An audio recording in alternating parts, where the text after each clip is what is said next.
అలాంటి నరసాపురం వాసి పాదంకి సుబ్బరాయన్ గారు.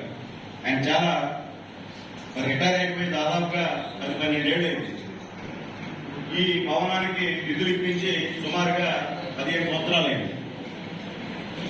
ఆయన ఎంత బాధపడ్డారంటే మాతో చెప్పేవాడు, తమ్ముడు నన్ను కనీసం మీ అధ్యక్షులుగా ఉన్నవాడు పేర్లు ఎందుకు ఎంపీగా చెప్పడం, కనీసం నన్ను ఆ సంఘానికి నేను ఎంతో సేవ చేశాను కదా, నాకు కనీసం ఒకసారి కూడా అక్కడ పిలిచి అన్నయ్య ఇలా చేసేవారు కూడా కనీసం అక్కడ ఉన్న తాలూకా యూనిట్ సభ్యులు కూడా చెప్పలేకపోయారు. ఇది ఏంటంటే లేదన్న గారు, మేము ఖచ్చితంగా మిమ్మల్ని సన్మానించుకునే బాధ్యత నాది అని చెప్పి ఇవాళ మేము కూడా ఆ పశ్చిమ గోదావరి జిల్లా నుంచి మేము కూడా ఏలూరు జిల్లాకి వెళ్ళిపోతున్నాం.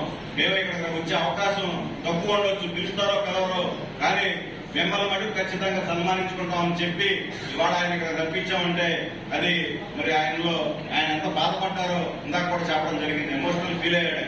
లేదని చెప్పి ఆయనతో మాకు సాన్నిధ్యం తోటి ఇవాళ ఆయన వచ్చి మరి ఇక్కడ రావడం కూడా మాకు అందరికీ సంతోషకరమైన విషయం. ఇవాళ ఆయన మాజీ ప్రధాన కార్యదర్శిగానే కాదు, ఆయన గత ఎన్నికల్లో ఉద్యోగులకు జరిగిన పెన్షనర్లకు జరిగిన అన్యాయాల కోసం ఒక ప్రాంతీయ పార్టీని పెట్టాడు, ఆంధ్ర పెన్షనర్స్ పార్టీ. దానికోసం మరి శ్రీకాకుళం నుంచి అనంతపురం దాకా సొంత ఖర్చులతో తనకున్న టీం వర్క్ తోటి అందరం తీసుకుని మరి ఇవాళ కోట ప్రభుత్వంలో రావడంలో కూడా వీళ్ళ యొక్క పాత్ర, పెన్షనర్ పాత్ర కూడా ఉందని చెప్పి కూడా ఈ సందర్భంగా తెలియజేస్తూ మరి వేదిక మీద ఉన్న హరిబాబు గారికి, అలాగే నాగభూషణ గారికి, ఎంఆర్కే రాజు గారికి, అలాగే సంఘం గురించి మాట్లాడతారు. ఇవాళ సార్ మెంబర్షిప్ అయింది, మీరు ఏ టైంకి వస్తారు, ఏ రోజు ఎన్నికలు పెట్టడం, ఎన్నికల అధికారులు, ఇటువంటి విషయాలు సంఘాలను తప్పించి వేరే విషయాలు మాట్లాడారు. అది నాయకత్వం.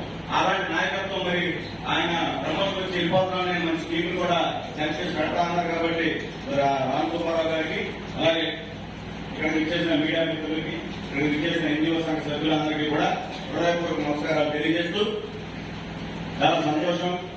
ఎందుకంటే ఎన్జిఓ సంఘం గురించి అందరూ చాలా గొప్పగా చెప్పారు. దశాబ్దాల కాలంగా